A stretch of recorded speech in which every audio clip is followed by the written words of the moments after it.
Horizon théosophique, conférence sur le thème « Le tout est dans l'un et l'un dans le tout », l'illusion de la séparativité. Le tout dans l'un et l'un dans le tout, illusion de la séparativité. Nous allons essayer d'approfondir quels sont les éléments clés de la théosophie pour ce sujet. On va piocher dans différents écrits et on trouvera certains points clés, certains éléments essentiels de ce sujet. Robert Crosby, dans ses écrits de Friendly Philosopher ou le philosophe amical, dit que la religion véritable doit nous donner une base pour penser et la base pour agir aussi. Elle doit nous donner une compréhension de la nature, de nous-mêmes et des autres êtres qui nous entourent. La religion est un lien qui unit les hommes ensemble. Le mot religion est la même racine que relier, l'idée de unir les hommes ensemble, non pas un ensemble de dogmes et de croyances qui réunit les hommes, mais que tous les êtres et tout dans l'univers entier forment ce grand tout. C'est cette base et ce lien qui sont présentés dans les trois principes fondamentaux de la doctrine secrète. C'est une idée qui commence à relier les hommes par la religion, même si pratiquement on a l'impression que ça génère plutôt des guerres. Ça veut dire qu'il y a une incompréhension de ce sens fondamental des choses. Ensuite, Dieu dit dans ses écrits qu'en travaillant pour les autres autour de nous, nous mettons en pratique les croyances qui sont basées sur cette idée d'unité. Nous développons certaines facultés dans notre nature. Nous augmentons aussi notre spiritualité pour la première étape et la plus importante de la culture des facultés spirituelles. C'est la pratique de pensée juste, l'action juste, l'effort constant pour les autres. En suivant cela, vous vous apercevez que vous êtes en train de vous développer de l'intérieur et c'est ce que vous voulez. C'est parce que la lumière qui vient de l'extérieur est déceptive en ce sens que c'est une lumière extérieure. Quand elle s'arrête, cela nous laissera dans ce que nous avons au départ. Ensuite, si on tourne vers Madame Blavatsky, elle dit dans la doctrine secrète que les cosmogonies anciennes, les mondes visibles et invisibles sont des liens doubles. De même que le logos invisible, avec ses 7 hiérarchies que présente la théosophie, forme un pouvoir intérieur et l'invisible. De même, le monde des formes, le Soleil et les 7 planètes qui constituent notre système, en fait, consiste aussi la potentialité visible et active. Les hiérarchies objectives, à la fin de notre manifestation, pour ainsi dire, le logos visible et objectif et aussi les anges invisibles et subjectifs, tout ça fait partie de l'univers manifesté. Sauf que on parle toujours en théosophie de visible et invisible. Ça veut dire, actuellement, notre constitution est telle que nous ne voyons pas certaines choses et nous ne voyons que certaines choses. Ça ne veut pas dire que les choses qu'on ne voit pas n'existent pas. Ça, c'est très important comme idée dans la théosophie. Aussi, Mme Blavatsky dit ailleurs que cette idée de cercle est une image très, très puissante pour nous rendre compte de ces idées de l'univers, le déploiement, le fonctionnement même. Du centre à la circonférence, du vésicule imperceptible du cosmos concevable à un degré le plus haut, les penseurs glorieux qui sont des occultistes tracent aussi des cycles avec un cycle qui se fusionne dans un autre et un cycle qui contient ou qui est contenu dans un autre, et tout ça dans une série sans fin. De même, l'embryon évolue dans sa sphère prénatale, l'individu dans la famille dans l'État, l'État dans l'humanité, la Terre dans notre système solaire, le système dans l'univers central, l'univers dans le cosmos, et tout ça dans une cause de l'évolution présentée comme ça. Nous voyons que nous sommes constamment dans quelque chose de simple à quelque chose de très très très vaste, et nous sommes pris dans ce jeu. Et l'homme lui-même n'est qu'un lien, on peut dire, dans une chaîne sans fin d'être-té. Une séquence d'une éternité passée de causes et de processus, une potentialité née dans le temps, mais qui tisse aussi les deux éternités.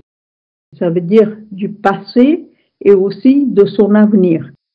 Et dans sa conscience, il est tous les deux à la fois, et les deux à la fois sont une durée seulement, le toujours présent.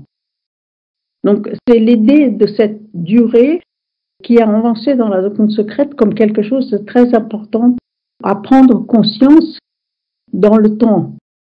Parce qu'on parle toujours de passé et de futur, mais en fait, ils font partie de cette durée qui est toujours présente. Si on tourne vers la voix du silence de Mme Blavatsky, elle définit le mot compassion, qui est un mot-clé dans certaines religions, notamment le bouddhisme, et qu'on trouve un peu dans toutes les traditions. Le mot compassion est proche de bienveillance, est proche d'amour, etc.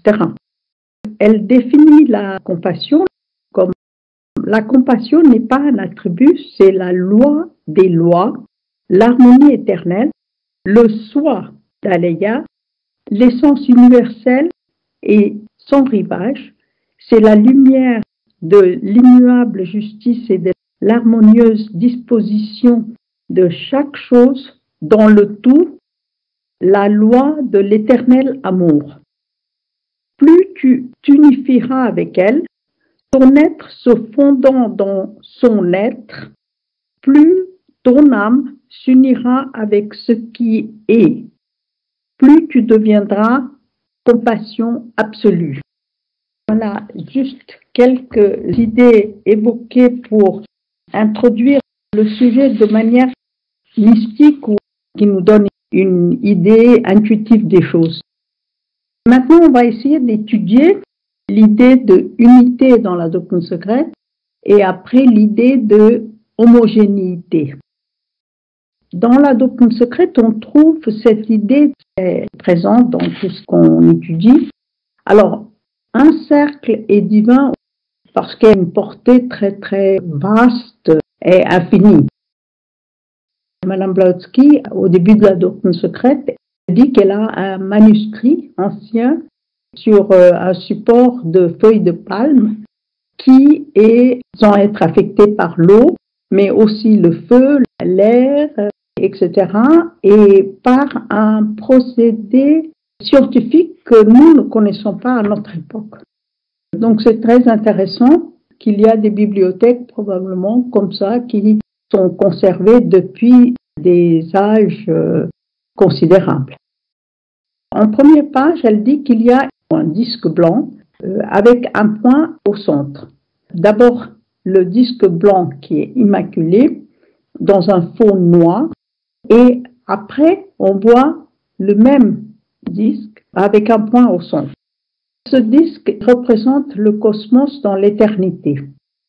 Ensuite, on voit que le point au centre désigne le premier balbutiement de la différenciation, le point de l'œuf.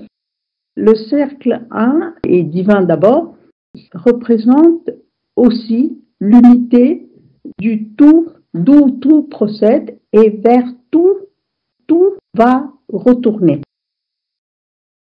Cette unité n'admet pas de multiplication, ni changement, ni forme. Ça veut dire qu'elle est telle qu'elle est toujours. Elle est. Le premier dogme fondamental de l'occultisme est l'unité universelle ou homogénéité sous trois aspects. La conception de la déité ou le divin comme une unité absolue sera toujours incompréhensible à l'intellect fini. On voit le paradoxe, mais tout en étant conscient que ce n'est pas un paradoxe, parce qu'on voit que notre intellect est fini, parce qu'on est sur le monde fini. On voit tous les êtres autour de nous en tant qu'êtres séparés, des formes séparées. On ne peut pas faire autrement, parce qu'on voit une personne avec un nom et il est séparé de l'autre, d'un autre, son voisin, etc. Et tout est comme ça.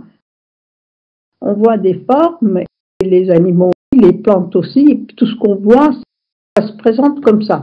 Donc tout est fini, parce que sur le plan physique, tout est séparé, limité. Et finalement, nous sommes aussi conscients qu'il y a quelque chose qui est infini, parce que cette unité dans l'occultisme est une unité universelle. Une autre idée, c'est cette idée d'un arbre. On peut dire que c'est un ensemble de racines, de troncs, d'innombrables branches et des feuilles, et tous ces objets distincts forment un arbre. Donc cette idée de arbre qui reste comme une unité, malgré le fait qu'il est composé de milliers de feuilles. La manifestation de la déité est aussi présentée sous trois aspects. Et on dit que l'union de ces trois principes dépend d'un quatrième principe qui est la vie. Et la vie avec un grand V représente cette vie qui jaillit des sommets du non atteignable.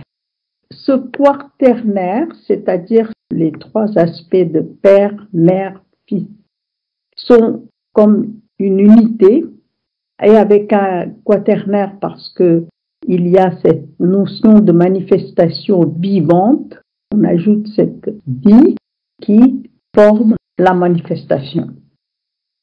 Madame Blavatsky cite Balzac là, et c'est très approprié pour cette idée. Il dit que Dieu est un nombre, doué avec de mouvements en tant qu'unité. Il commence par le nombre, existant du nombre dépend de l'unité qui engendre ou qui génère plutôt tout le reste.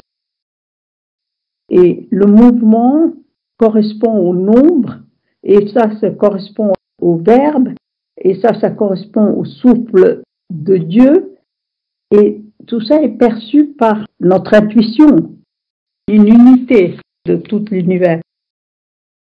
Un autre terme que Mme Blavatsky introduit dans la doctrine secrète, et c'est le terme Forat. Apparemment, c'est un terme d'origine tibétaine. Disons que c'est un mot clé, probablement, dans l'occultisme. Ce mot Forat est introduit comme le pouvoir vital électrique personnifié. Forat est l'unité qui lie de manière transcendantale toutes les énergies cosmiques, c'est-à-dire sur tous les plans visibles et invisibles. Et l'action rassemble sur une échelle immense à une force qui a une correspondance avec la volonté dans les phénomènes dans lesquels le subjectif agit sur l'objectif en le stimulant. Forat est vu par les occultistes comme une entité, les forces sur lesquelles il agit sont cosmiques, humaines ou terrestres. Donc il s'agit de tous les plans. C'est une idée puissante et il faut qu'on étudie pendant des années, enfin même une vie ne suffit pas. Donc c'est un vaste sujet. Maintenant, quelle est la partie de l'unité qui est importante, qui représente cette unité alors qu'on voit que les formes? Cette idée est importante en ce sens que l'unité est radicale. Ça veut dire à la racine. C'est l'ultime essence. C'est ça qui est l'unité. Nous devons nous habituer à l'idée que tout ce qu'on voit en apparence comme séparé, et on ne peut pas faire autrement, a une essence ultime, a une racine invisible, bien sûr, pour nos yeux, et c'est ça qui forme l'unité, et qui forme l'essence ultime. Cette idée d'intérioriser tout ce qu'on voit d'apparence à quelque chose qui part d'une racine commune est un exercice qu'on doit se livrer. Même si intuitivement on accepte cette idée, il faut l'exercer pour probablement le percevoir de manière beaucoup plus active et pour comprendre comment fonctionne cette idée. Il faut comprendre cette idée de unité à la racine, donc l'essence ultime dans chaque partie qui constitue les différents composés de la nature, par exemple l'étoile jusqu'à l'atome minéral, du diachoran ou des archanges de plus haut niveau jusqu'à la plus petite organisme, on peut dire, unicellulaire, quel que soit le monde spirituel, intellectuel ou physique, c'est tout ceci qui est la loi fondamentale des sciences occultes. Donc tout cet exercice consiste à voir les choses séparées, mais remonter dans notre perception, dans notre mental et intuitivement, il faut remonter à la racine des choses. Et la théosophie présente la constitution de l'homme en 7 principes. Le premier principe est Atma, ou cette idée de étincelle, le point le plus spirituel de l'homme. Et justement, c'est ce principe qui est l'unité synthétisée. Mais quand on dit ça, Atman est un principe universel. Il n'appartient pas à l'homme d'une certaine façon. Donc, quelque part, il n'est pas un principe puisqu'il est universel. Mais d'un autre côté, c'est le lien que nous avons, hommes, mais aussi animaux, plantes et tout. C'est le lien qui est là avec cette essence. Le fait qu'on ait ce principe veut dire qu'on est relié à cette source unique, à cette essence ultime des choses, à cette racine ultime des choses. On doit travailler sur cette idée et approfondir l'espace et l'unité unique à travers l'infinitude de l'espace. C'est là où l'homme peut relier cette infinitude à l'unité par cet exercice. Il est intéressant de se rendre compte, Madame Blavatsky cite dans la doctrine secrète Spinoza et Leibniz, qui ont 2 approches de l'unité différentes. Pour Spinoza, l'unité universelle est l'unité dans laquelle il voit Dieu. C'est une perception, disons, intuitive des choses. Le divin qui est partout présent. Leibniz, lui, il voit la déité d'une autre façon, mais qui rejoint.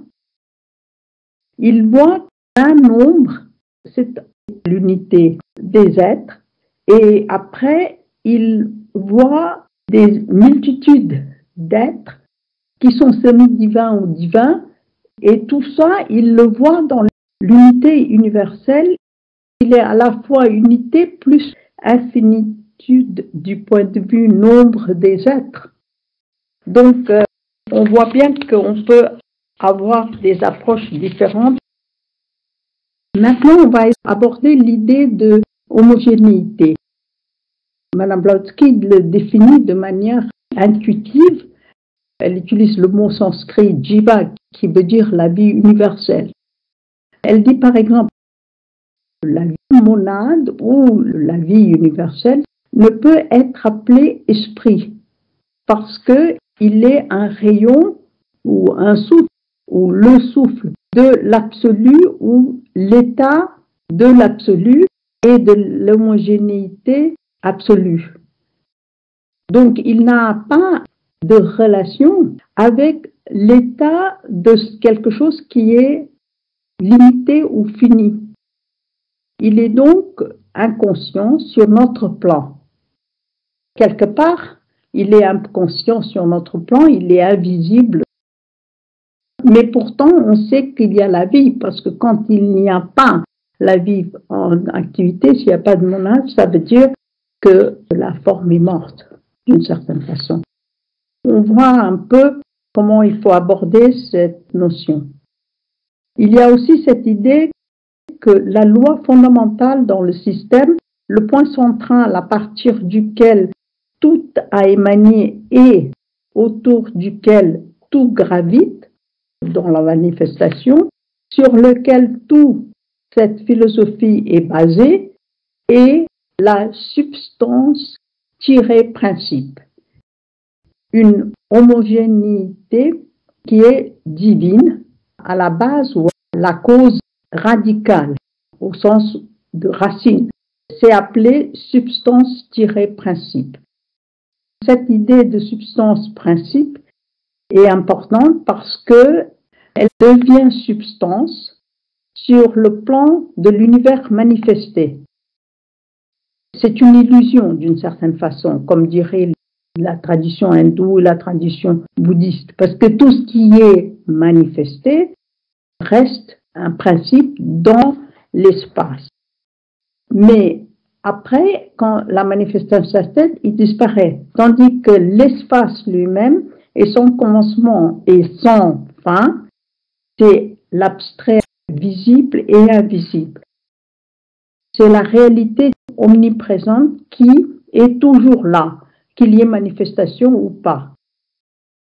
C'est l'impersonnel parce qu'il contient tout et le fait d'utiliser l'impersonnalité est très important parce que personnalité a un début, une fin, tandis que l'impersonnalité à propos de cette réalité omniprésente, c'est important parce qu'il est toujours, qu'il y ait manifestation ou pas.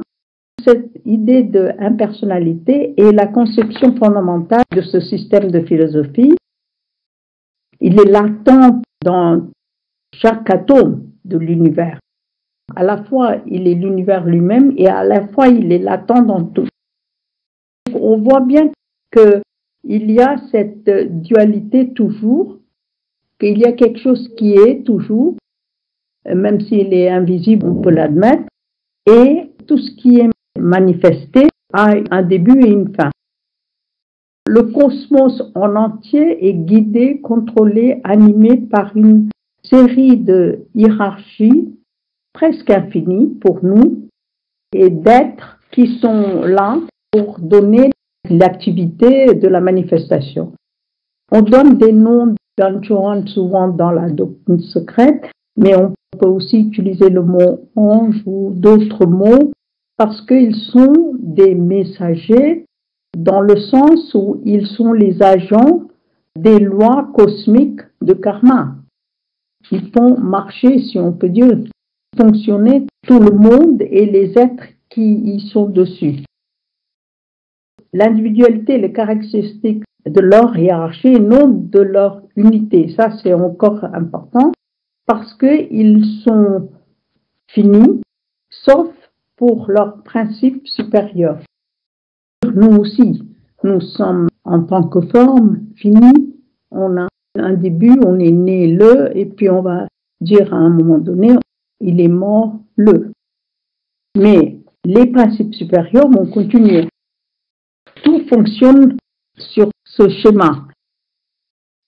Maintenant, quand on Voilà, donc on se crête sur l'idée qu'il y a une déité cachée avec les symboles et les glyphes. On a parlé le cercle et le point. On voit bien que c'est très puissant. On peut transmettre énormément d'informations par un simple symbole de cercle et le point. Madame Blavatsky développe cette idée de symbolisme avec les glyphes. On va voir comment c'est important parce que le logos ou la déité créative devient la chair, on dit, dans toutes les religions, et on peut tracer son essence source ultime à la racine des choses. En Inde, par exemple, ils ont donné 1008, nom divin, on peut dire, et ils aiment bien compter et classifier des choses. Pourquoi ce nombre, je ne peux pas vous expliquer, mais il y a 1008 noms pour les transformations de Brahma Purusha au départ, pour les différents sages ou rishis, il y en a 7 au départ, et 10 Prajapati qui sont les 10 générateurs pour l'homme, et tout cet ensemble va produire la genèse de l'homme. Et dans les panthéons égyptiens, grecs, chaldéens et judaïques, on retrouve beaucoup de noms de patriarches qui ont des fonctions qui, en fait, sont les générateurs pour l'homme. Et dans le Zohar, Madame Blavatsky dit que Ensof est aussi une unité qui est infinie. Donc cette idée est présente partout. La philosophie ésotérique enseigne que les pouvoirs personnifiés sont les nombreux aspects de cette unique manifestation de l'absolu tout entier. Alors maintenant, on va arriver à la fin. On va voir comment Crosby, dans le philosophe amical, définit comment on peut vivre cette idée. Il dit qu'il faut qu'on prenne connaissance que la théosophie est quelque chose à répondre à tous, parce que c'est l'ensemble qui est concerné. Et cette opportunité est due au grand nombre d'êtres, et tout le monde a une chance pour connaître ces vérités. Maintenant que nous avons entendu cet enseignement de la théosophie, nous pouvons répandre quelque chose de spirituel, un pouvoir spirituel. Et quand on a quelque chose de spirituel, un pouvoir spirituel, il faut le soigner, le cultiver et le répandre. La conclusion, ce qui est important, c'est la transmission qui est pour tout le monde.